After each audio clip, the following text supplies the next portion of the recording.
Good evening, everybody. Thank you for coming to the work session for November 6th, 2018. I'd like to let everyone know that we are all present. And prior to the city administrator report, I do want to recognize R.V. Watts and his team from the police department. It's been a busy month, and I just want you to know how much we appreciate you and your team. I know you've had your hands full. So, well, we're glad I'm glad you're one of us. Thank you. You made the news and solved a case all at the same time. Now move on to Logan, please. Thank you, Mayor. Quick couple of updates on some items. West Spring Street, I'm sure you've seen that project kind of moving along at a snail's pace. We've now put them into liquidated damages, so that's a $500 per day penalty until they get completed with, at least for the substantial completion portion of the work, which they're not too far from. And then from there, it'll be $250 a day until all work is completed according to the contract. So not much we can do other than that and just hold them to the contract. Another item of note, CDBG, we had that kickoff today for the sewer project. It's going to take a little while to get that going, but again, that's on the South Madison Avenue area, along with Pine Park, Lawrence Street, Stoke Street area. It's going to be a great project for the city for sewer rehab, and we're making tremendous progress with these grants. So that's exciting for us. Wastewater treatment plant, we were scheduled to try to bring that to you tonight, but Rodney and I kind of gone back and sharpened our pencils a little bit more, trying to get exactly what we want and, make sure we get the best pricing on certain items. So we'll probably have that back for you next month at the work session. Other than that, things are extremely robust here in the city of Monroe. I think we can all agree that we've got more projects going than I think we've ever seen going at one time. So things are good here in the city. Rocking and rolling. Thank you. Moving to the Central Services update, Mr. Bailey. Thank you, sir. Real quick, couple things. Fire department roof is pretty much complete, if not complete. Hadn't been by there today. I know the exterior renovation, pressure washing, some paint, different things will be done as soon as weather kind of clears out and we get the current crew that's in there out. But I think went off with a few problems, probably, hopefully not any flat tires from nails.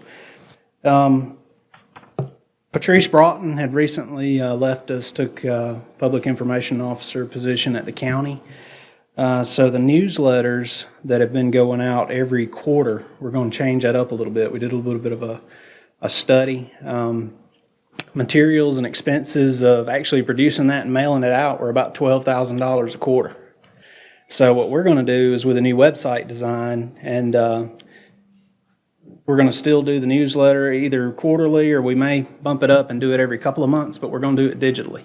And then when we get the new Tyler software system in place completely and we can start gathering emails of all of our customers and whatnot, we'll send that out as an email blast too. So it'll be much quicker, much easier to update, and cost us $48,000 less a year to actually produce those. From an IT standpoint, our recent phishing test had a 7.6 failure rate, which is the worst we've had in the 6-7 months since we implemented it. So what we're doing is a mandatory phishing test, kind of a class that we're making everybody go through, that they'll have to go through. It's about a 15-minute little video, little training guide that they've got to go through to hopefully teach and hopefully start bringing that number down. Other thing I know we've got some purchases on the utility side coming up tonight. One thing I wanted to inform you all of, July 1st went into effect House Bill 489 that was passed in the 2018 legislative session, requires all municipalities to post purchases of goods and services in any public works construction project over $10,000 on the Georgia Procurement Registry, which is a free advertising site through the state that actually puts that out to anybody that's available to bid on these on these purchases we have. So any projects that Rodney or Brian or Jeremiah or anybody bring to you, they have been vetted on this new site per law. So we're following that. It allows for local vendors to see it. It allows for any statewide that can bid on these. So it helps open us up and gives us more opportunity for people to see these bids that we put out and actually bid and hopefully get us far better price.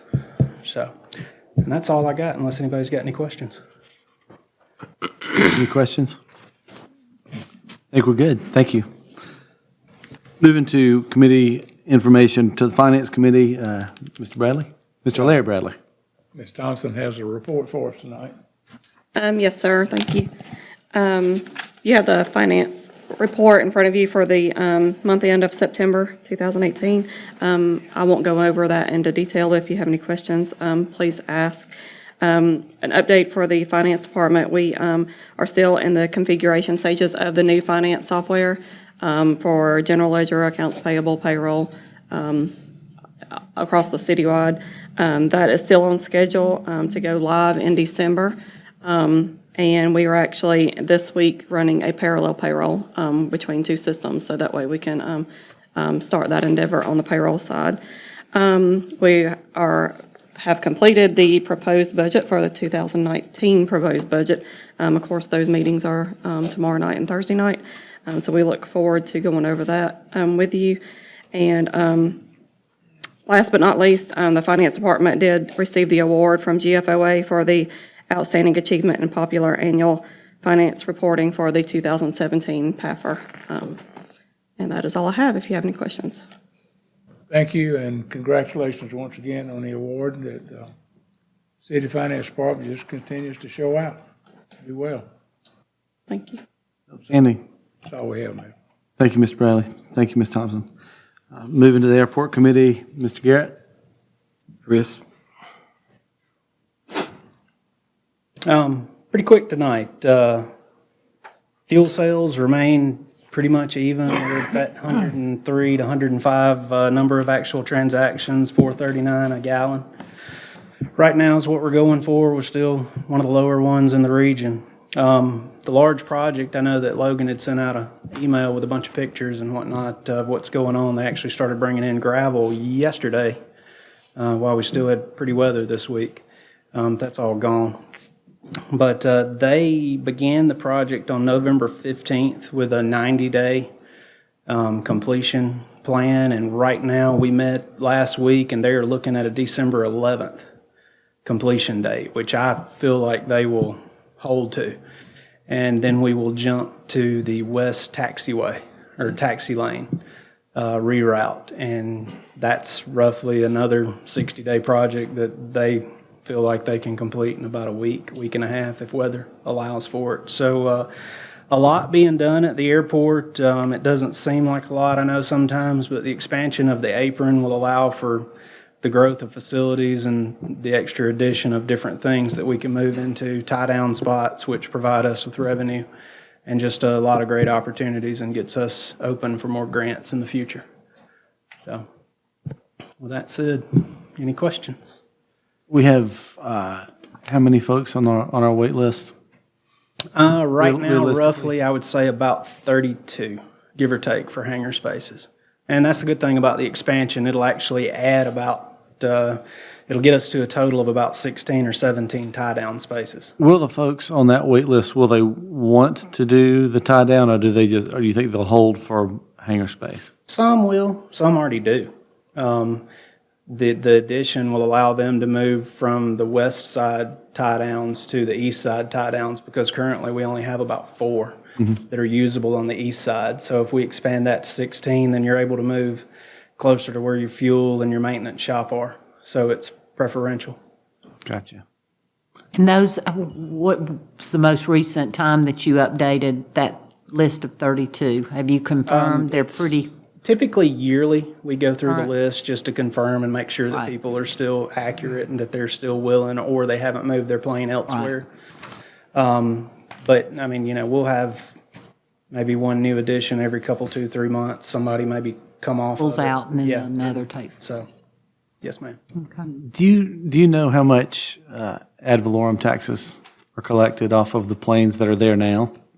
Currently, Yeah. is it about 9,000, I think, for Our the, share, 9,000? yeah, for the 16 Yeah, to it was 20. under 10,000 this past year. Right, and we've got 16 in hangars roughly, and then your based aircraft count, I believe the last update I did last year was 32, which we have to update that every couple of years. Right.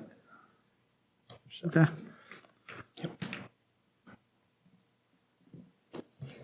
That's it. Thank you, Mr. Bailey. Thank you, Mr. Garrett. Moving to Public Works, Mr. Dickinson. Thank you, Mr. Mayor. Mr. Smith, the solid waste report. Thank you, Mr. Dickinson. Our tonnage report, you can see it in the report. The volume was down in September compared to August. We still got a couple of projects that's going to move into 2019, the drainage and the resurfacing of the tipping floor. We did add one. We got to outsource a welding service. We got to install some steel inside the wall, the upper wall, and weld some joints inside the building to secure that wall to keep from the trash getting in between the wall and separating. It's going to cost a little less than $8,300 to get done. That's material and labor. And we did receive a check from the Department of Natural Resources for strap tires, a little over $2,500. We're going to be doing a report for additional funding. And the last thing I got, just a reminder on the Thanksgiving collection schedule, which the Monday and Tuesday customers will be on schedule. The Wednesday customers will be picked up on the 21st. They'll be picked up on Tuesday. Thursday customers will be picked up on Wednesday, the 20th is when the Wednesday customers be picked up, which is a Tuesday. 21st is Thursday customers. No collection on the 22nd and 23rd. The transfer station will be open on that Friday, 23rd. I'll take any questions that you might have. And then Monday, the transfer station should be able to accommodate everything that You're going to be comes in. ready. Okay. All right, Mr. Still, Streets and Transportation. Thank you, Mr. Dixon. Just a couple of quick things. We are one dry, somewhat warm day from finishing the 2018 paving, lacking Olympia Way to finish that, and then we'll bring in a striping contractor to striping, and the LMIG will be completed. Other than that, we're about 2 weeks out from rolling the leaf truck out throughout the city. Those winds and stuff starting to knock these leaves down, and starting to see some piles, and we'll get that truck out and get it running. Other than that, it's been a general maintenance, fighting some weather. We're still out on the right-of-ways, keeping those maintained, but we're fixing to incorporate that leaf truck, which will cut that crew down a little bit. Other than that, I'll be glad to take any questions. While you were mentioning the leaf truck, I'm sorry, this is going to go to Danny. Are mattresses acceptable to put out to the street for collection? Yes, we can get them. No, it's been an issue at landfills, but at this point, we are collecting. You know, it's almost worth an entire truck to run down Edward Street. There are mattresses out there all the time. Yeah. Sorry, Jeremiah, it just kind of hit me while you were talking. All right, Mr. Probst, I believe you're doing the Yes, sir. Spring Street, trees on Spring Street. All right, before you, we have a recommendation to purchase street trees for the West Spring Street sidewalk project. If you'll remember, over a year ago, we did a change order to the original contract in order to save a little bit of money by purchasing and installing the trees ourselves. So, in working with Brian Thompson, he's our tree guy, as you know, we bid out Trident Maples to complete this project. And what we came back with was not the low bid that we would recommend, but probably the best bid given our history with this nursery and their quality of trees is from Bold Springs Nursery in the amount of $26,324 plus about $1,200 in shipping. You know, it's almost $10,000 more than the low bid, but we couldn't get a lot of confidence in that company from that low bid. So Brian, if you have any information to add on that, The Trident Maple works in that roadway because it only gets to a 30, 35, 32 foot height. Work with MEAG, because that big high line that's coming down through there is, it's right there. We're gonna have a power line. I'll give you all an update on that in a minute.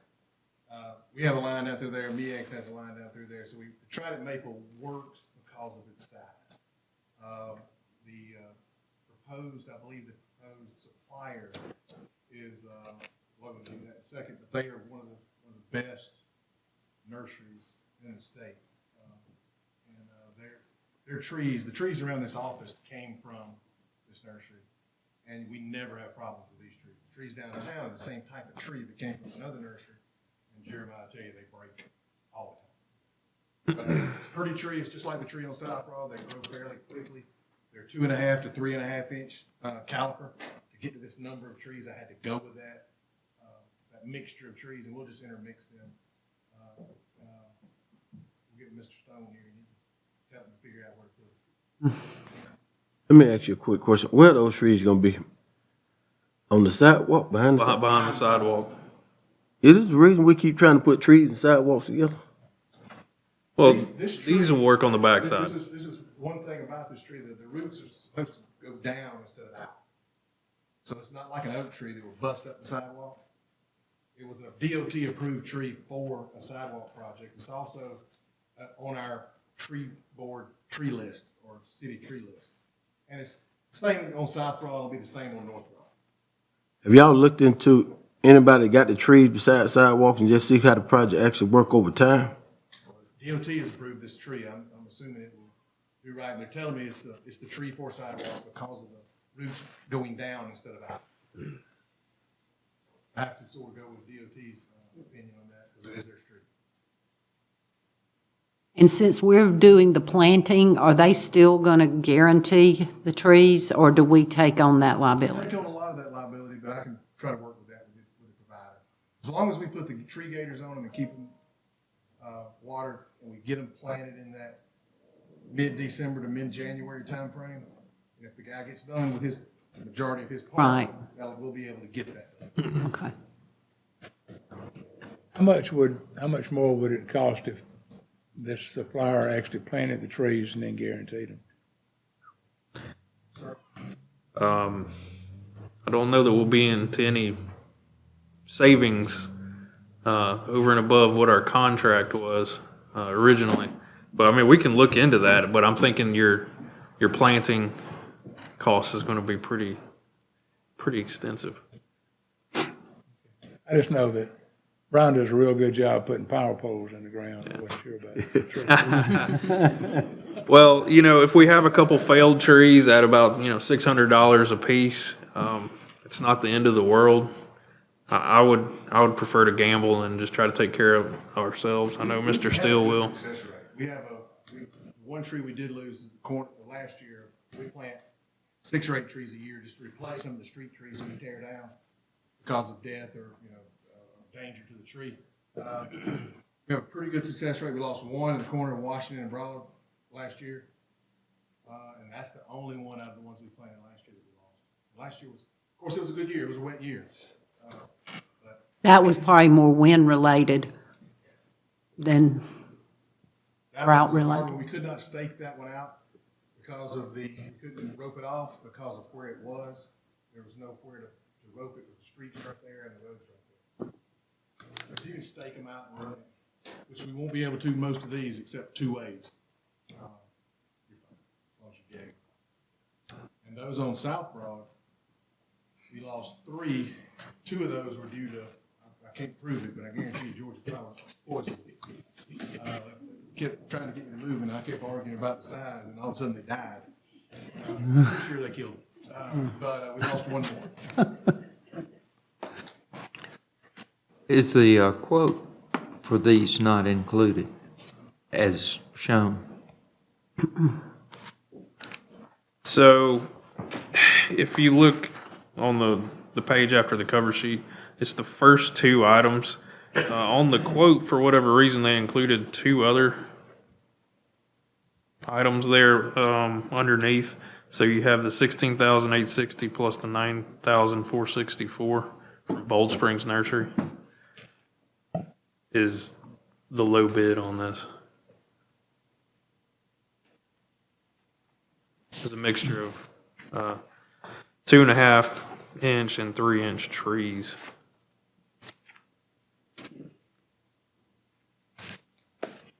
All right, well, this is a matter that requires a recommendation from the committee, so if there are no further questions, I would entertain a motion. Make a motion that we accept the bid for the I have a trees motion from by Bold Mr. Springs Little. Nursery. Is there a second? Second. Second by Mr. Adcock. Any further discussion? Call the question. All in favor, state aye. Aye. Any opposed? All right, that's unanimous on the part of the committee. We'll be recommending that to the consent agenda. Thank you, sir. I appreciate it. Mr. Little, utilities? Thank you, Mayor. First thing's the monthly electric and telecom report. Thank you, Mr. Little. First item on my report is storm response. Just want to give you all a little bit of update on that. Had 7 employees spend a total of 14 days in southwest Georgia, Thomasville and Cordele. They worked hard. They worked 17, 18 hours a day for those 14 days. And I went down to look at it and to take our guys some stuff.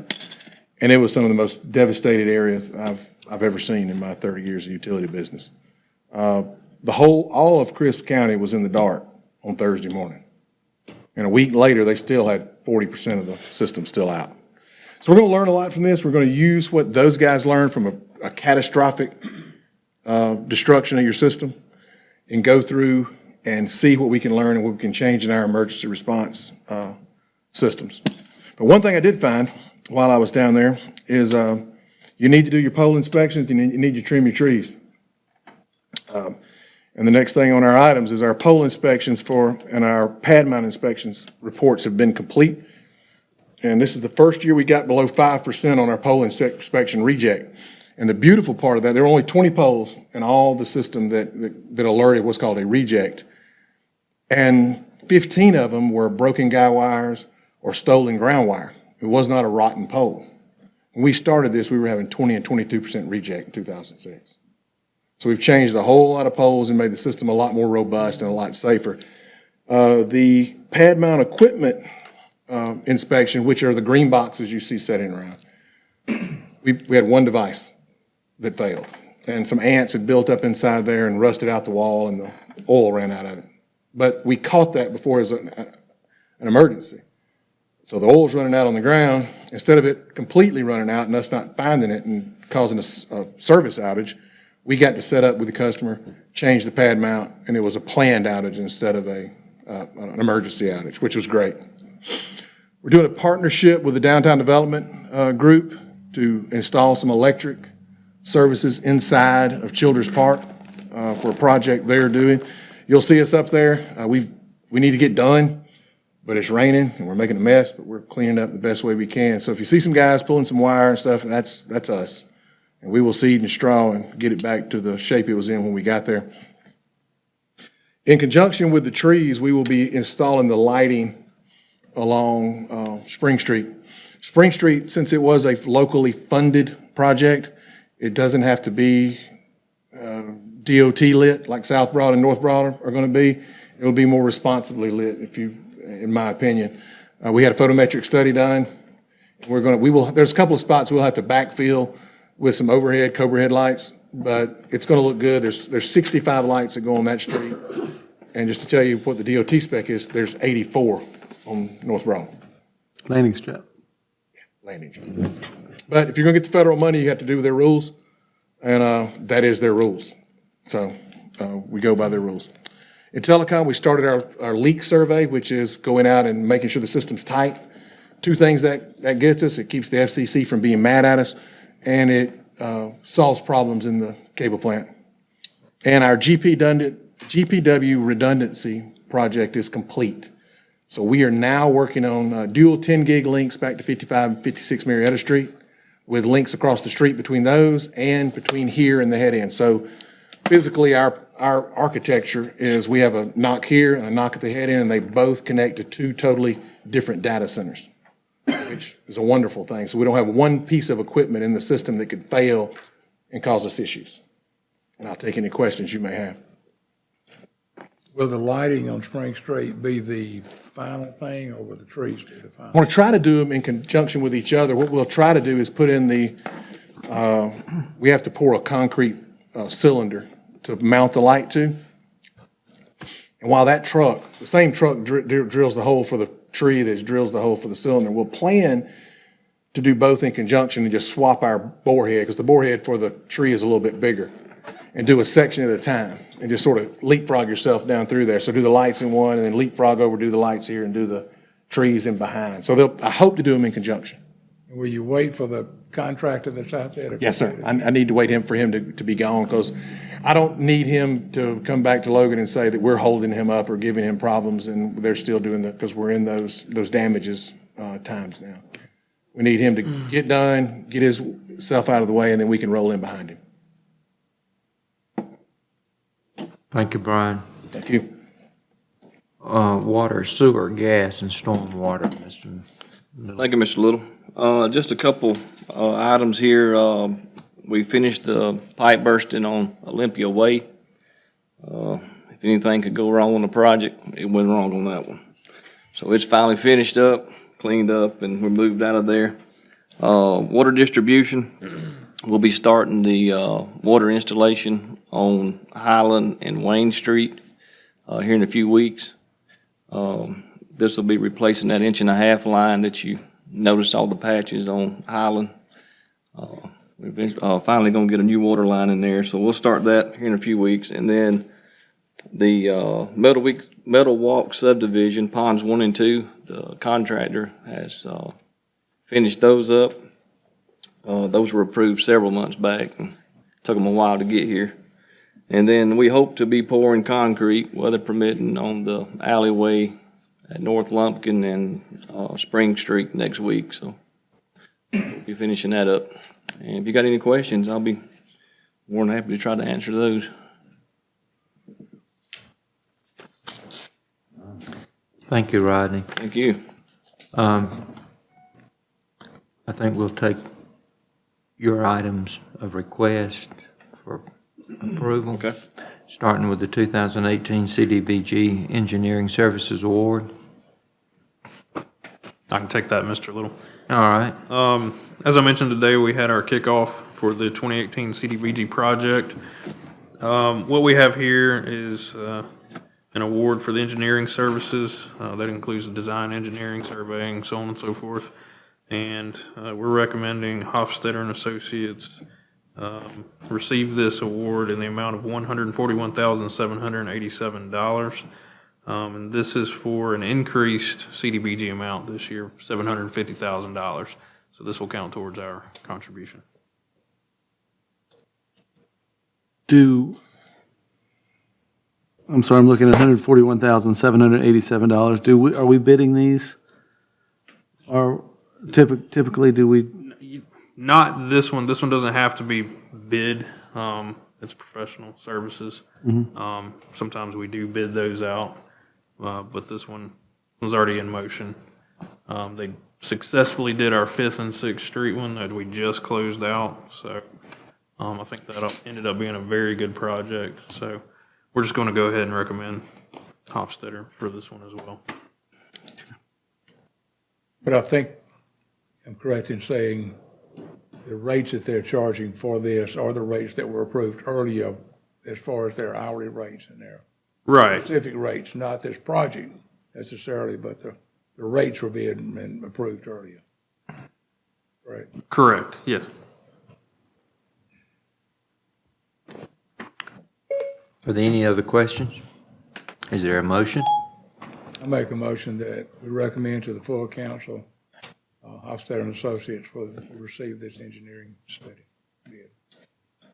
Motion by Mr. Larry Bradley. Is there a second? Second.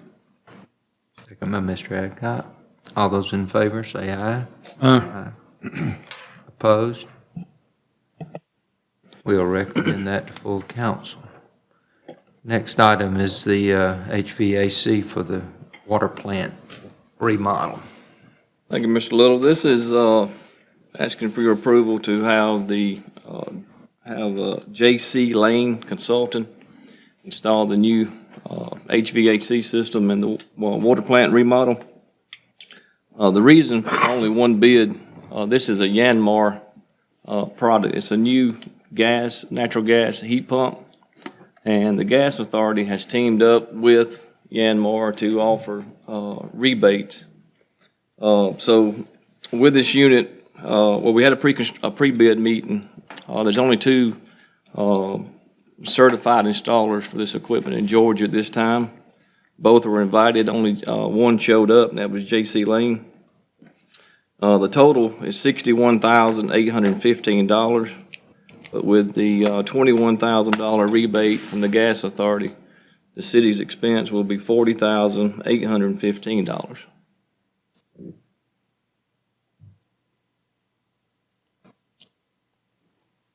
How does that compare to a conventional, what we might have? We had a local company give us an idea. His price came in at $56,000. So seemed to be about the same, pretty close. But the rebate from the Gas Authority is only for the Yanmar unit, so if we go anything else, that's gone. And I'm assuming the warranty on that system is comparable to other systems. Are there any other questions about this? Is there a motion?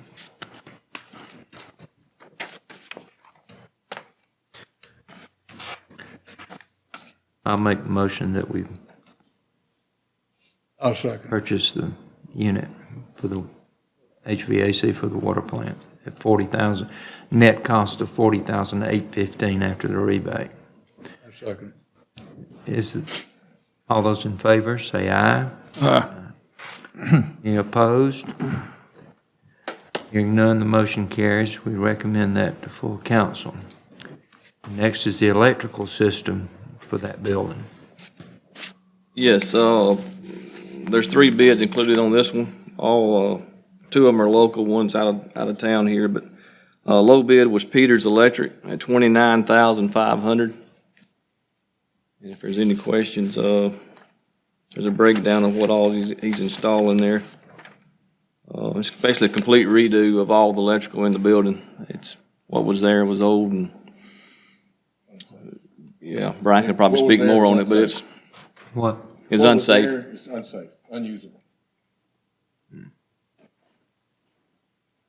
It's not much choice if we're going to continue with the building then. Exactly. Ronnie, my sheet says Legacy Electrical Services. It should have had a new sheet. Should have been a new sheet. Should have been changed. Peters Electric came in at $29,500. Legs. The first one. First one. Yeah. They're saying this one's showing Legacy, the cover sheet. Peter. Oh, you already showing Peters too? Yeah, Manchester. Okay, I may have the old one. Okay. I didn't realize, Legacy. Yeah, it was added later, yeah. didn't realize it didn't change. Are there any other questions? Is there a motion? I'll make the motion. We recommend to full council that Peters Electrical get that bid. Motion by Mr. Larry Bradley. Is there a second? Second. Second by Mr. Adcock. All those in favor say aye. Aye. Opposed? We will recommend the full council to. Mr. Middlebrooks, the Young Street gas main replacement. Yes, I'm asking for your approval to hire Harrison, which was a low bidder on this project, to replace approximately 3,200 foot of 2-inch steel. During recent leak surveys, it was determined that we had some coating issues and also some low CP readings. Also had 2 grade 2 and 2 grade 3 leaks in the past year on this line. So we're asking to have Harrison replace it at $50,490. Ronnie, does this, I know it's on Young Street, but does it service that whole neighborhood? Yes.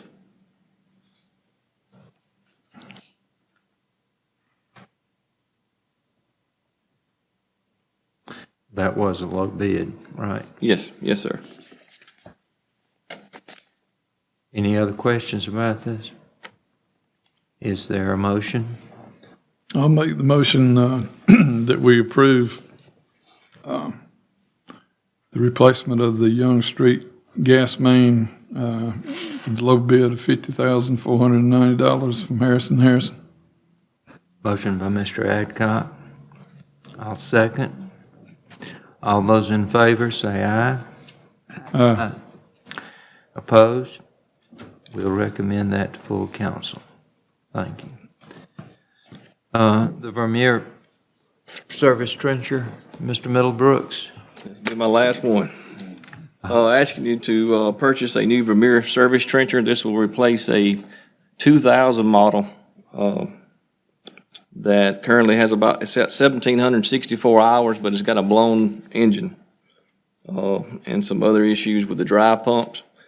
So we budgeted $80,000, but we had Ditch Witch, Vermeer, and there was one other. We had them bring their units out so we could kind of test them side by side. We've done this every time we bought a trencher, and Vermeer just blows them out of the water every time. So this is the replacement for the old V3550 that we are replacing now.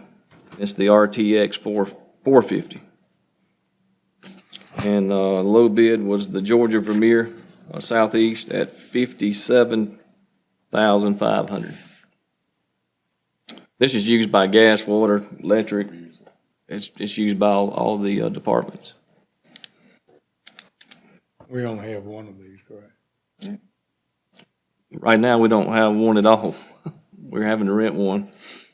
But buying this one to be the right. single. Yeah. And then I've got a large one that we use to install the large gas mains, 4-inch stuff.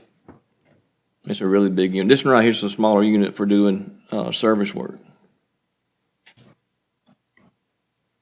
I'll make the motion that we approve this as presented and for $57,000 for the Vermeer RTA. Motion by Mr. Larry Bradley. Is there a second? Second. Second by Mr. Adcock. All those in favor say aye. Aye. Opposed? The motion carries. We recommend that full council. Thank you. Looks like in other utilities, Mr. Thompson, you got you, this Mr. Little. redundant server system. Yes, sir. These next three items work in conjunction with each other, but they do different jobs inside our internet service. The first one is a back office server bank, for lack of a better term.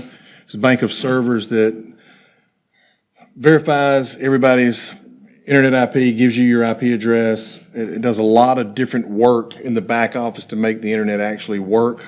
Our existing server is non-redundant and is about at end of life. So we priced this out with 3 different companies, and with Dell, you buying directly from Dell, you get some governmental pricing that really pushed that price down. And we're asking to buy these 2 redundant. One will sit here, and one will sit at our head end at 420 North Broad, right behind the water plant. Both will do the same job, but if one fails, automatically the other one will take over. And that way you don't lose service at any, you don't have any one point of failure in the system. And that low bid is in at $68,845.73. You believe that it's time to do this based on our existing server? Yes, sir. It's not really. It is the most efficient way to do it. We could build one of these and keep our old one, but our old one is in, it's got age on it. And Dell's telling us that you need to have the same type of server doing the same deal. We worked in conjunction with Dell and a couple other suppliers to figure out what was the best course of action. Now, this all works in conjunction with our new increased capacity going to GPW So now we have 20 gig there. We need to start utilizing that out in the system. But yes, sir, to answer your question, I believe it is the right move. Any other questions from Mr. Thompson on this? Is there a motion? Mr. Chairman, I make the motion that we accept the bid from Dell for $68,845.73 for the purchase of the redundant servers. Second. Motion by Mr. Wayne Adcock, second by Mr. Larry Bradley. All those in favor say aye. Aye. Opposed? We'll recommend that purchase to full council. The next is the redundant ARRIS C4 CMTS. Mr. Thompson? Yes, sir. This is the cable modem terminating system. It is the device that talks to your modem and is the traffic cop of the internet. The capacity of that unit is 608 megabits per node, or per pod, as we call them. By adding a secondary unit, we'll do two things. We'll increase the capacity to that node or pod from 608 to a little over 1.2 gig, and we will have a physical redundancy in the system, meaning if one or the other fails, we can make some physical fiber changes in the network, have the system back up while we repair the other part of the system, and then move forward after that's repaired, put everything back in place.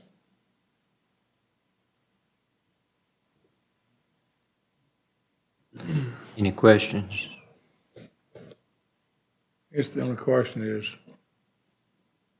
is it worth putting this kind of money into a system that we don't have confidence in sustaining? I believe so, sir. This total project price at $160,000 for these three items gets you moving forward down the road and gets we're at about 65-70% capacity on each pod now. Well, that's unsustainable. You've got to, once you get to that 60-70, you've got to bring it down. Now, we could go out and just fiber the whole city, but that's probably between $7 and $9 million. I think the most fiscally responsible way is to slowly roll that out and to move forward. The big guys are doing the same thing, the Comcast, the Charters, all the people that I deal with in FNA, they're all doing this the same exact way, the people that are in the business. Why do away with your existing asset that's making you money, that's paid for, when you can increase the capacity to it and get the stuff to the customer? Well, I have to ask you and finance, we're making several expenditures in telecom this year. Do these fit in with our current financial CIP budget and our 5-year projection, where we're going as to being able to do them? This project was in the CIP for 2018. The whole project, yeah. Okay. And we hope that it'll take the pressure off in the next couple of years from having to add more redundancy equipment or expansion equipment, at least in the next year or two. So this, like Brian said, this expands that capacity, creates that redundancy so that we can hit pause on that for a little bit while we continue to build the system out. If you remember, we bought one of these C4s a couple of years ago and paid close to $60,000 for it. So the price is moving down. So if we keep getting pressure on this network, we can always throw another C4 in and throw another one. And the price in 2 years has gone down 40%. So it'd probably drop that much again. And so we also, inside this project, we've done a little smaller things by replacing the nodes. And to try not to get too technical, the nodes now that we're installing are splittable, where our old ones only had one input, one output. The new ones have 4 inputs, 4 outputs, so let's just take Chestnut Cupboard on Church Street. That's one of our biggest, most highest capacity nodes. We can split off one leg going down to Young Street, one leg coming back up to Davis Street, and one leg going over to Baker Street, and just have those being independent of themselves instead of them all being together. The goal is to get the number of modems down below 200 or 150, really, on each pod.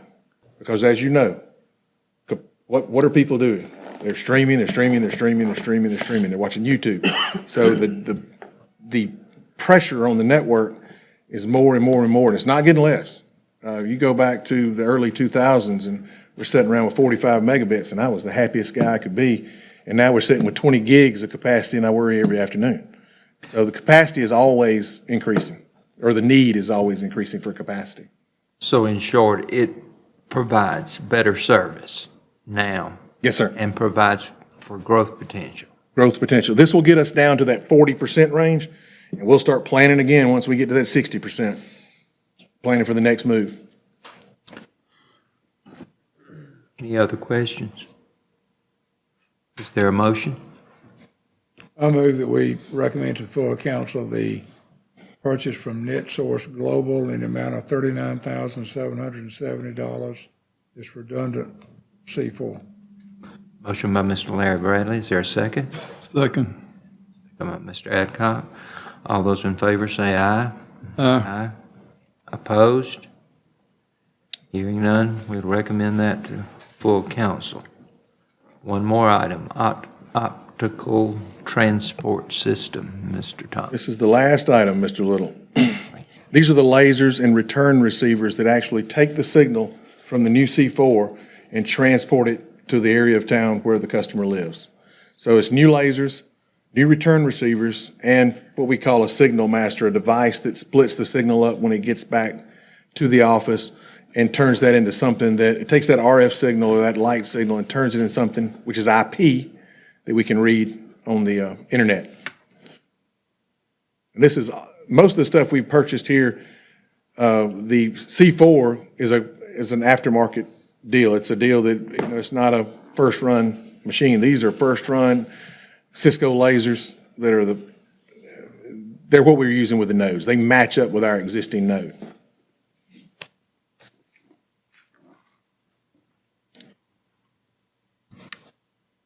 And there again, it's a CIP budgeted item, right? Yes, sir. Looks like it was actually budgeted for more than that. Yes, there's more included, but that's taking up some of the nodes, some of the other stuff that we've done along the way. Is there a motion? Mr. Chairman, I move to recommend to full council the purchase of the optical transport system from Megahertz in the amount of $54,046.91. Motion by Mr. Adcock. Is there a second? I'll second it. Second by Mr. Larry Bradley. All those in favor say aye. Aye. Opposed? We recommend that to full council. Thank you very much. Now, we will make this transition, Mr. Little and committee, at about 2 a.m. once we get everything installed and running, so there should be absolutely no downtime for the customers. Thank you, Mayor. Thanks, everybody. Appreciate it. Mr. Adcock, Public Safety. Thank you, Mayor. We have 2 items on the agenda this evening, and the first one being the monthly fire report. Bill? Thank you, Mr. Adcock. Nothing major really to report back to committee this month. The main things is we did have our fire safety blowout on the 20th, and it was really successful. It did have a little bit of rain that morning, but we'd had a very large turnout, came to the fire station where we had the open house. The other event, and I don't know how many might have saw it on our Facebook page, but we did do our first live fire training exercise there. I don't know if you saw the video with the big fireball rolling over everybody's head, but it was awesome. We loved it. Great stuff. And so that was hugely successful. I did want to tell council that we do have 2 more training events, and I will be sending that back out to Logan to let you guys know. Next Thursday, and then the Thursday after Thanksgiving, we'll be doing 2 more events, and we're going to definitely invite council if you guys want to come out and see everything in action and smell the smoke and see the fire. And if you want to, we'll gleefully suit you up and put you in there with us. So those are the main things. Hydro testing still going on around the city. Hydrant maintenance and flow testing still going on. But otherwise, we're knocking back the fires. Got to have to answer any questions that anybody has. Thank you, sir. Next item on the agenda is the monthly police report, RV. Thank you, Mr. Adcock. I'll definitely say September was less stressful than October. We started out with a little bit of incidents on the beginning of September. We did have 2 separate shooting incidents on September the 3rd, which were minutes apart from one another and not related. However, I will say that we were able to make arrest on both of those that day, and all those that were accountable for that. As you see, the numbers here for our calls for service, 3,226. That's the lowest number of calls for service we've had this year, which I'm glad to see. We had our officers participate in 463 hours of training. 312 of those hours were training our whole department on active shooter training, getting these guys prepared for an incident of that such if we ever, hopefully we never incur that, but just in case we did. Our Part 1 crimes are down, burglaries are down, thefts are down. We did have a total of 106 arrests for this month. 99 of those were adults, 7 juvenile, and we participated in 12 different community events, and I'll be happy to answer any questions if you should have any. Hearing none. Thank you, RV. Yes, sir. And that's all we have on the agenda, Mayor. Thank you, Mr. Adcock, appreciate it. Planning and Code, Ms. Malcolm. Okay, Mr. Darrell Stone and Mr. Kelly. I believe you're going to jointly present. Yes, ma'am. Thank you, Mr. Mayor and council. You have the code report. It's pretty generic from what you've seen in the past. The only real thing from September item of note would be the business license.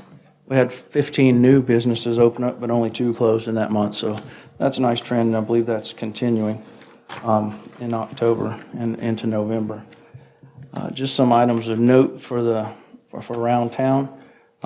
Logan mentioned the sidewalk project, and there's something that I've addressed. The mayor contacted me about. We were already working on it, but we have kind of a de facto landfill that our contractor decided to start. They were piling debris near the hole for a long time, so we were holding off. I'm hoping they just haul it off, but it's in the hole now. So they've been directed to remove that immediately. I don't know if we can hold them over for liquidated damages until they complete that or not as part of the project, but either way, there'll be a case on it if they don't get it done. They've committed. We've talked to the superintendent. They've committed to get that cleaned up since it's patently illegal anywhere within the city limits. And then just what's going on. It's kind of an update, same as last month. We've got a lot of building projects coming in town. A lot of restaurants, obviously. Your Pie, Silver Queen. 137 South Broad, those are all in the works. A lot of them are approaching completion. A lot of them are at the beginning stage. Tokyo 2 is actually looking for an alternative site to build a new location over near 138, so that's coming up. Main Street Walton Mill, hopefully they'll be getting started soon. That's the 74-unit apartment project that we've all been anticipating for quite some time. So hopefully they'll get all their ducks in a row and start getting some permitting. We're ready when they are. LR Burger submitted their plans, so we're working on that. Murphy Oil, the gas station in front of Walmart, is going to basically scrape and rebuild. They're going to install a 1,300 square foot convenience store. Seeing as how their arrangement with Walmart has terminated nationwide, so they're starting to put stores in instead of just their little kiosks. Related to that, we're continuing to work on the R1A moratorium thing that's going to come up later for an extension, and Daryl can go into it a little bit more, but we're basically looking at that again. Is way too complicated from what we had working, so we're going to try and go with the old Occam's razor approach and make it as simple as possible, boil it down to its essence, and make it more understandable and easier to apply. So if you've got any questions about any of that or anything in the report, I'll be happy to answer your questions. I have one question. The Piedmont Primary Care, Athens doing business as, PPG, Hitachi Unicea, is that just a satellite within the Hitachi plant? Why'd you have to pick the most complicated thing on the list? Yeah, that is just them doing I think the health services at Unicea. Not 100% sure.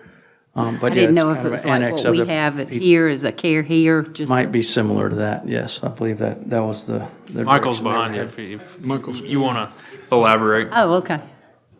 All right.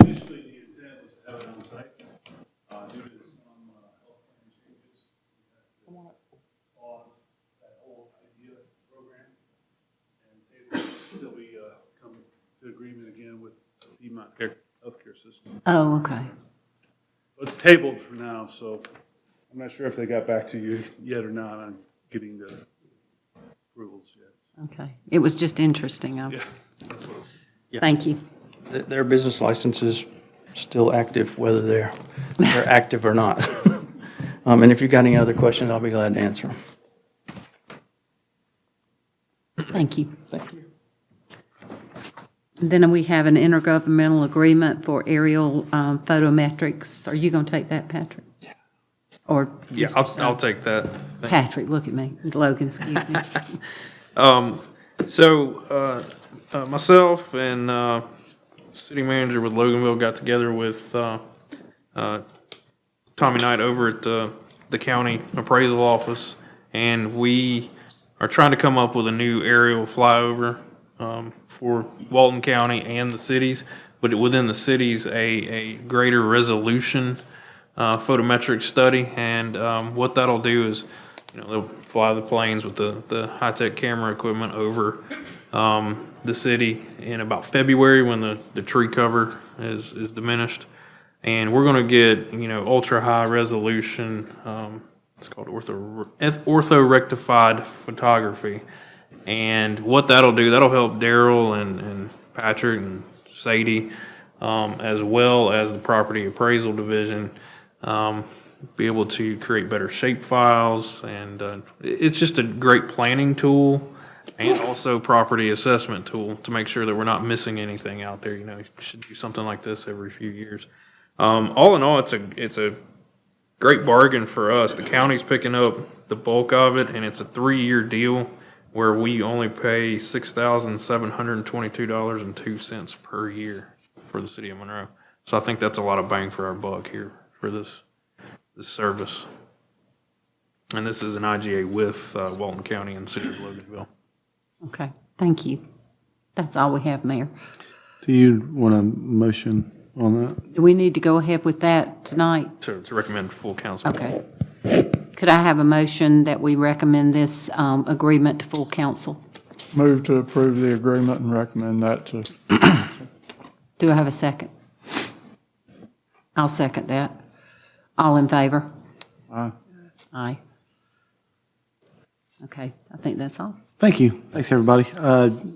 Moving to Mr. Ross Bradley, Economic Development. Thank you, Mr. Mayor. Ms. Crosby, you have something for us this evening?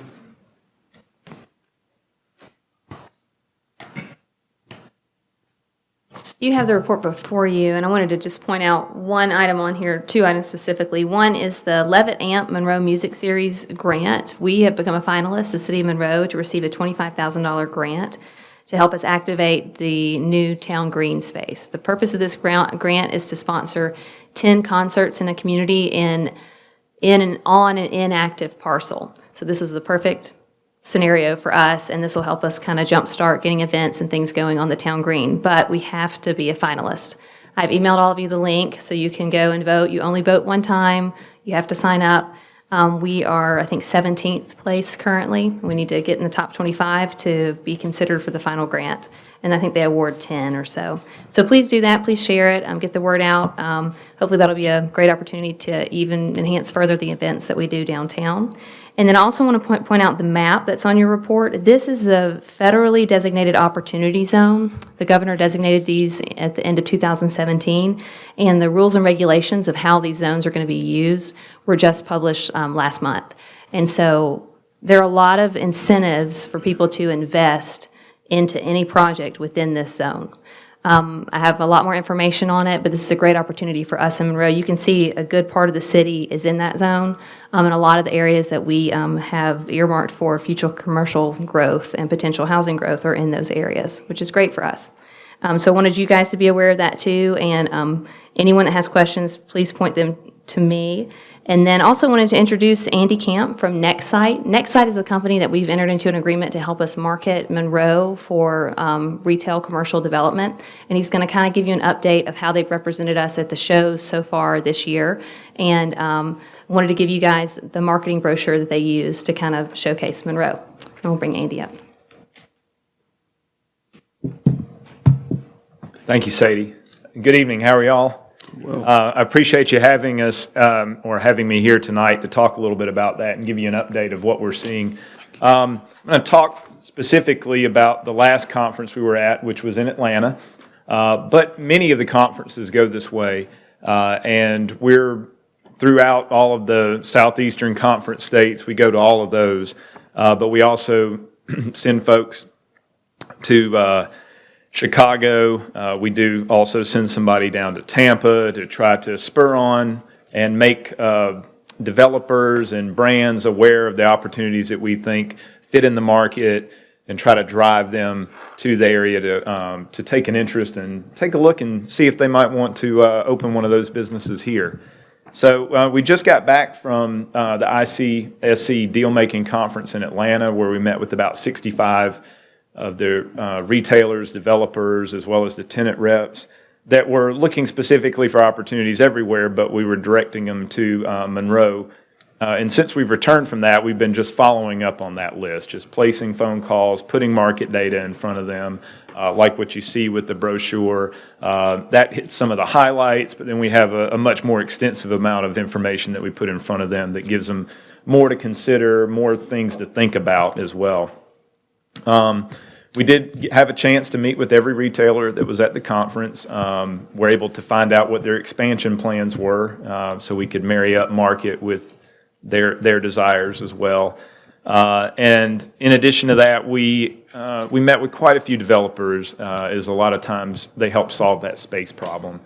These retailers are often just tenants, and the developers are putting together real estate developments or redevelopments that they would use to help attract those tenants to the market to fill that need. So it was a very exhausting conference. It was a couple of days, and I think we had meetings about every 15 to 30 minutes, and I'm just one of 10 people on our team that were there, and our booth looked quite a bit like a hive, people just coming in and out all the time. Couple of things, and then I want to hear if you all have any questions, if there's something I can answer. But it was really very pleasing to hear that there are some full-service restaurants that are going to be opening downtown. That was a pretty big gap in our research. It's very exciting to us when we see those come into the downtown footprint, because restaurants, residents, and that recreation or entertainment opportunities are the things that we see being very popular in downtowns and very good uses of those spaces. We've taken a look at a couple of grocery opportunities as well, and we continue to follow up with them. And then the last thing I'll point out is one of the things that differentiates our research from the things that you can just kind of get off the shelf. On the front page of the brochure, you'll see you have 3 separate sets of data. One that shows the regional trade area, and then what I would call the traditional information, which would be drive times, and then also the ring data or the circles. So we're able to show that because of mobile cell phone travel patterns, we geofence a box, say like a Walmart or the grocery store or the hospital, and we're able to tell where people are coming in and out of. Maybe major employers, we're able to tell what the labor shed is for that. And we're able to build that special trade area that shows the real size of the market going beyond just travel time or political boundaries. And we're able to package that up too, so people can understand why they need to be looking to place a business or open a new one or grow one in the community.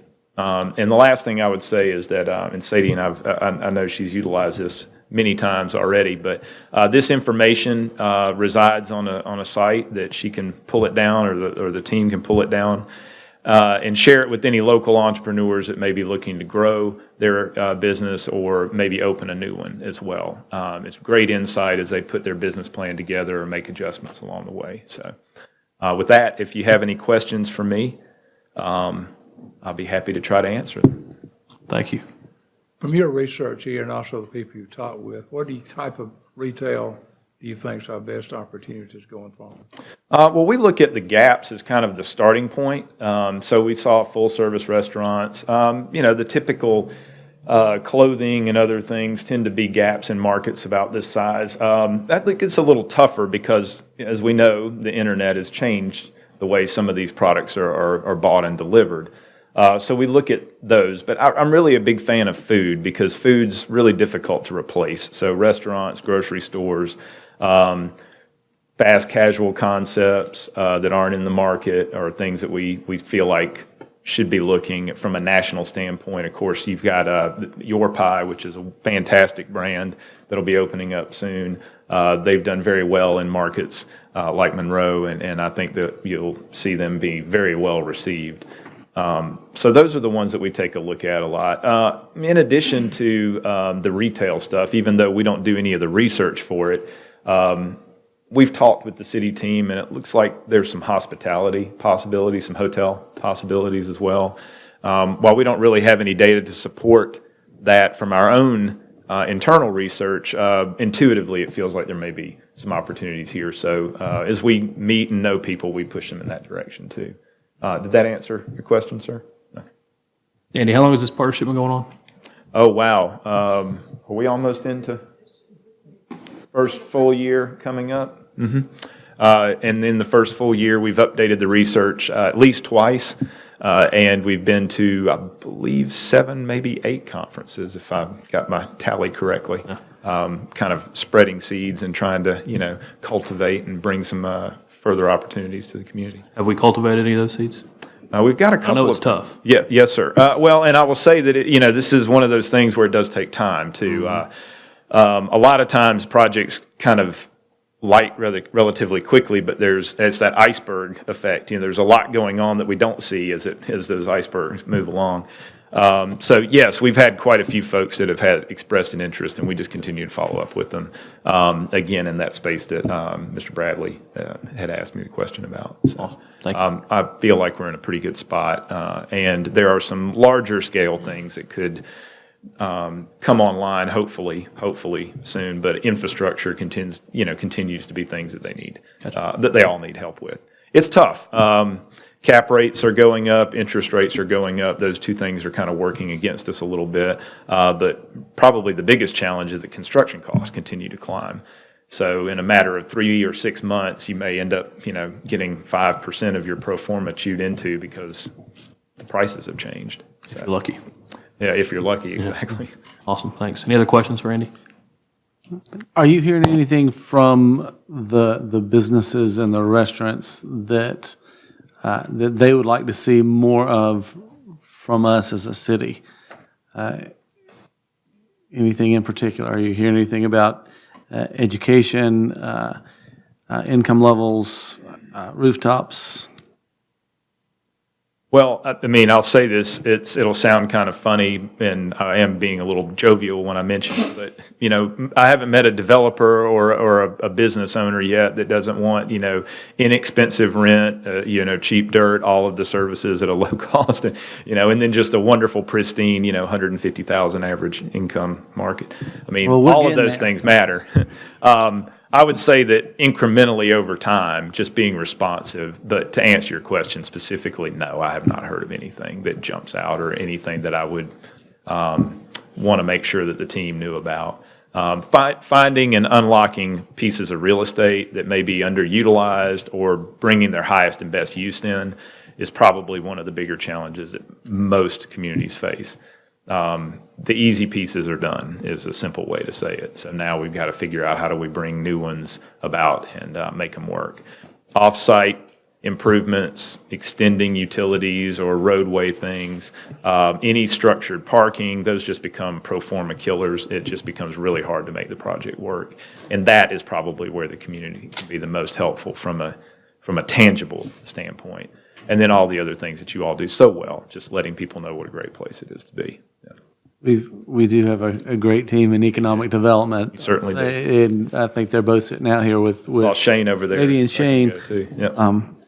Really glad you're here. Thank you.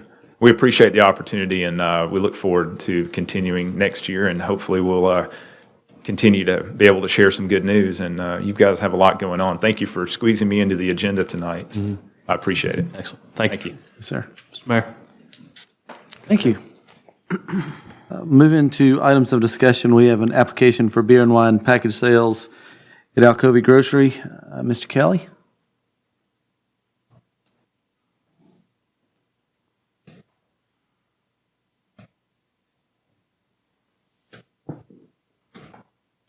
Sorry about that. The attorney usually speaks to these, but yeah, Alcova Grocery has applied for a alcohol license, and they're under consideration. The application is in order. I think there's maybe some objections from the property owner. They're sorting that out right now, but and maybe here next week to speak for or against it. But that one is coming up as well. And then I guess the next one.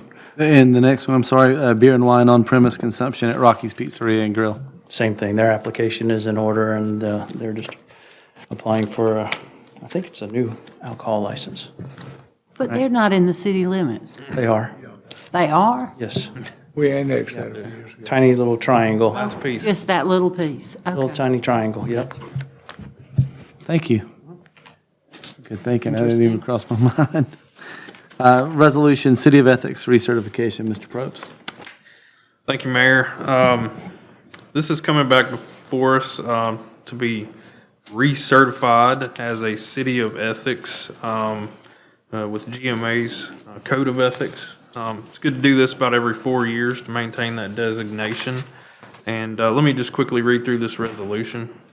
Whereas the Board of Directors of the Georgia Municipal Association has established a Certified City of Ethics program, and whereas the City of Monroe wishes to be recertified as a Certified City of Ethics under GMA program, and whereas part of the recertification process requires the mayor and council to subscribe to the ethics principles approved by the GMA board, now therefore be it resolved by the governing authority of the City of Monroe, Georgia, that as a group and as individuals, the governing authority subscribes to the following ethics principles and pledges to conduct its affairs accordingly. Serve others, not ourselves. Use resources with efficiency and economy. Treat all people fairly. Use the power of our position for the well-being of our constituents. And create an environment of honesty, openness, and integrity. That is the resolution. Thank you. That was just for general discussion, and we'll come back to that again next week. Items requiring action tonight, Mr. Rosenthal, regarding the R1A moratorium extension. Yes, sir, Mayor, thank you. This is a resolution to extend the R1A moratorium. I'll defer any questions, Mr. Stone or Mr. Kelly, but essentially they're still working on getting that code rewritten in a way that is what this council and what the citizens desire. So this moratorium will give them further opportunity to get that finished but back before you for your consideration. If you'll bear with me, I'll read this resolution extending this moratorium from its current expiration date, which would be next week, November the 11th, next Sunday, and it will extend it for an additional 180 days out into May of 2019. This is a resolution of the Mayor and Council of the City of Monroe, Georgia, to extend a moratorium on the acceptance of applications for rezoning or annexation to R1A zoning. Whereas the City of Monroe, Georgia has been vested with substantial powers to regulate the use of property within the city for the purposes of maintaining the health, moral, safety, security, peace, and general welfare of the city, and whereas the city has the legislative power to adopt reasonable resolutions and regulations relating to property within the city for which no provision has been made by general law and which are not inconsistent with the Constitution of the state of Georgia or any charter provision applicable thereto, and whereas local governments may impose moratoria on zoning decisions, building permits, and other development approvals where warranted, and whereas specifically the Supreme Court of Georgia has held to justify the state and thus interposing its authority on behalf of the public, it must appear first that the interests of the public generally as distinguished from those on a particular class require such interference, and second that the means are reasonably necessary for the accomplishment of the purpose and not unduly oppressive upon individuals, and whereas the mayor and the city council have, as a part of the planning, zoning, and growth management effort, been in review of the city's current zoning ordinances and studying the city's estimates and projections regarding the anticipated type of development with the city. And whereas the mayor and city council, as part of the planning, zoning, and growth management efforts and strategy for the city, have called for continued city staff review and overview of the current mix of housing available and projections on the future mix of housing within the city. And whereas the mayor and city council do not intend to frustrate developments that have been recently rezoned, nor to affect any development rights that have vested as of the date of the original moratorium in February 2018. And whereas the mayor and city council recognize the need for a zoning classification in the city referred to as medium lot residential district R1A. And whereas the mayor and city council recognize the stated goal of the R1A zoning classification is to provide for areas of medium density, detached, single-family residential uses, to recognize and protect the moderate lot size, the street grid-based and highly pedestrian character of the city's turn-of-the-century neighborhoods and subdivisions, to reinforce the traditional residential development pattern characteristic of the historic areas of the city, to permit compatible accessory uses which normally complement balanced and attractive residential uses, to stabilize and protect owner-occupied housing and encourage a suitable environment for family life, and to protect moderate-density, single-family residential areas from encroachment of higher-density residential and incompatible non-residential uses. And whereas the mayor and city council are directing city staff to further continue studying the current mix of housing, make projections on the future mix of housing and impacts of the same, and to make recommendation as to the contemplated pending zoning regulations and updates, and additional time is needed to accomplish said goal. And whereas the mayor and city council are further directing city staff to continue working with the retained land planner to study the current mix of housing within the city of Monroe, projections as to the future mix of housing, impacts of the same, and to make recommendations as to the contemplated pending zoning regulations and updates. And whereas the mayor and council have determined it is in the best interest of the city for the protection of the health and public safety that there be a continued moratorium on the acceptance of applications for rezoning or annexation within the city for the zoning into the R1A zoning classification for a sufficient and reasonable time to allow for a comprehensive and in-depth review and modification of the city's comprehensive future land use plan, zoning ordinance, and development requirements related specifically to the R1A zoning classification, and additional time is needed to accomplish said goal. And whereas a moratorium on the acceptance of zoning or annexation applications for R1A zone properties is a proper police power, while the above referenced studies by the city and the city staff are performed, and whereas a resolution imposing a moratorium on the acceptance of applications for rezoning or annexing to R1A zoning was adopted by the mayor and council in February 2018, with an extension of said moratorium being adopted in August of 2018. And whereas all stated goals of said resolutions are incorporated fully herein, and whereas additional time is needed to accomplish all stated goals of said resolutions, and whereas the mayor and council have determined that it is in the best interest of the city to grant an additional 180 days to fully investigate, study, and accomplish the goals of said resolutions. Now therefore, be it resolved that the mayor and council of Monroe do hereby declare and adopt an additional 180-day moratorium from the expiration of the August 7, 2018 moratorium extension set to expire November 11, 2018 for all acceptance of applications for rezoning or annexation into R1A zone properties as follows. Number one, the preamble of this resolution shall be considered to be and is hereby incorporated by reference as if fully set out herein. Number two, no plans or applications shall be accepted by city staff for rezoning or annexation of property to be rezoned or annexed into the city into R1A zoning for an additional 180 days from the expiration of the August 7, 2018 resolution, the same set to expire on November 11, 2018. Number three, this moratorium shall have no impact on any land development, building, or construction permits for any property currently zoned R1A at the time of the adoption of the original resolution or this extension resolution. Number four, this moratorium shall have no effect on the issuance of permits or site plan reviews for any property currently zoned R1A and submitted prior to the adoption of the original February 2018 resolution. Number five, during this additional 180-day period, the city staff shall study the current mix of housing, make projections on the future mix of housing and impacts of the same, and make recommendations as to the contemplated pending zoning regulations and updates to further the city's interest in growth management so as to promote the traditional police power goals of health, safety, morals, aesthetics, and the general welfare of the city. Number six, during this additional 180-day period, the city staff is further hereby directed to continue to work with the retained land planner to finalize the study of the current mix of housing, make projections on the future mix of housing and impacts of the same, and to make final recommendations as to the contemplated pending zoning regulations and updates so as to further the city's interest in growth management so as to promote the traditional police power goals of health, safety, morals, aesthetics, and the general welfare of the city. Number seven, this moratorium extension shall become effective upon its adoption. So resolved this 6th day of November 2018. That is the resolution, Mayor. Thank you. Does anybody need him to repeat that? Are there any questions for Mr. Rosenthal? I don't have any questions, but I just have a recommendation, I guess, is I understand the need for extending it out and going further to look at it, but by the end of this, we'll be well over a year after we first made the recommendation, which I think we're stretching it a long ways. And I'm not going to suggest changing any of this because you'd have to read it all over again. But I would just ask that staff, we pick it up maybe 90 days into this, come back to us with the studies that have been done.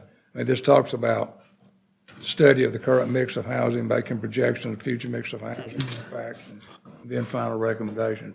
I would hope those studies would be complete, at least within 90 days, of the current and future housing needs, and then maybe the recommendation for what we do might come afterwards. But I just like to see something in the next 60 to 90 days of some of these studies and what they show. Without stepping on what we have before us, we hope to get that done much quicker than 180 days. At which point, once all of this goes through, and Mr. Stone can elaborate here in a moment, once we bring that to you to amend the R1A and other zoning classifications that we're working on, we can then lift any moratorium.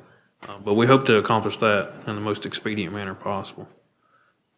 I would like to add that, the contractor that we use to evaluate the R1A, he had some good ideas in there, but it's very arduous to a developer to understand, or a landowner if he wanted to develop his property. And I'd like to make it more robust. We've got some really good ideas.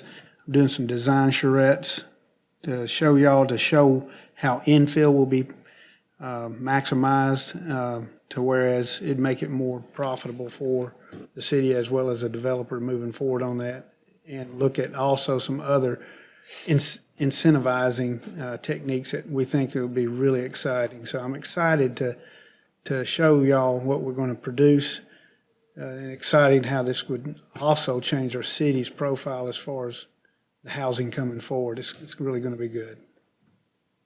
So, Mr. Mayor, at this point, I'll move that we adopt the resolution.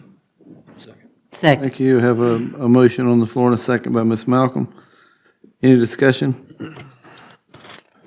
Hearing none, all in favor signify by saying aye. Aye. All opposed, like sign.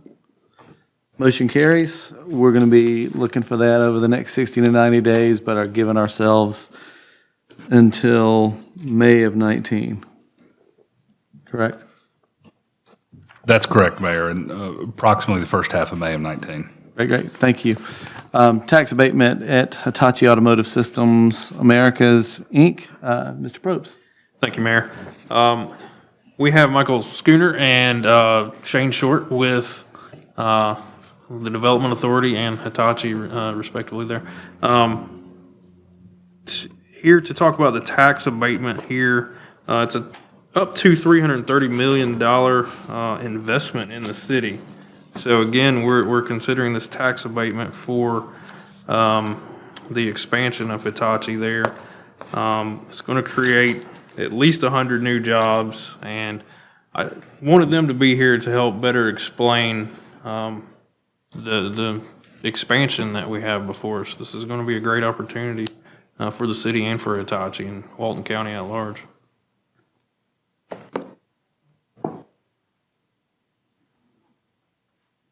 Thank you, Logan, Mayor and Council. Appreciate the opportunity to be with you tonight to talk about a potential expansion for Hitachi. As you know, throughout the years, they have expanded a number of times in our community, investing hundreds of millions of dollars.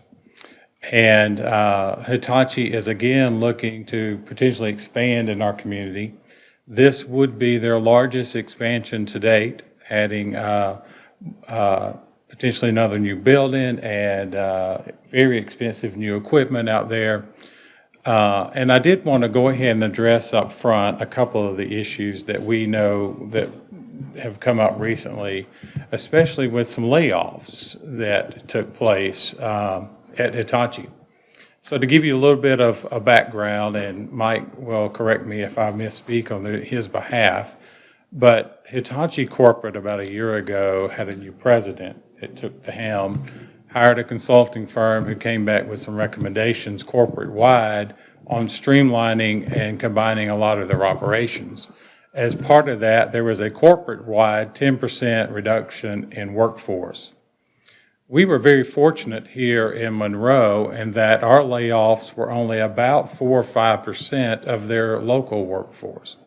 So although people did lose their jobs, that was part of a corporate-wide reduction in force. Now, I will tell you this, that throughout each of the investments that Hitachi has made in our community, the type of equipment that they've invested in it gets more and more high-tech as it moves along, which means you also have a lot less people that it requires to operate those machines.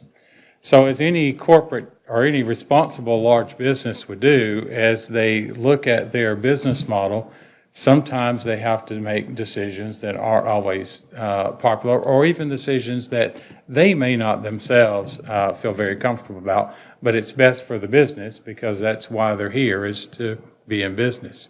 So in this new expansion for Hitachi, although the jobs will be lower than what they've had in the past, they will require a lot more training and skilled workforce. Throughout Hitachi's career, they have had to change their model as it moves into, as our automobiles change. You know, when I was a teenager and in my early 20s, if something broke on my car, I fixed it. Today, I can't fix my car. It's all computerized today, and I don't even know how to begin to fix a lot of things on my car. And as we move from combustion engines to more computerized equipment and even electric vehicles, Hitachi is one of the worldwide leaders in the automotive industry moving in that direction.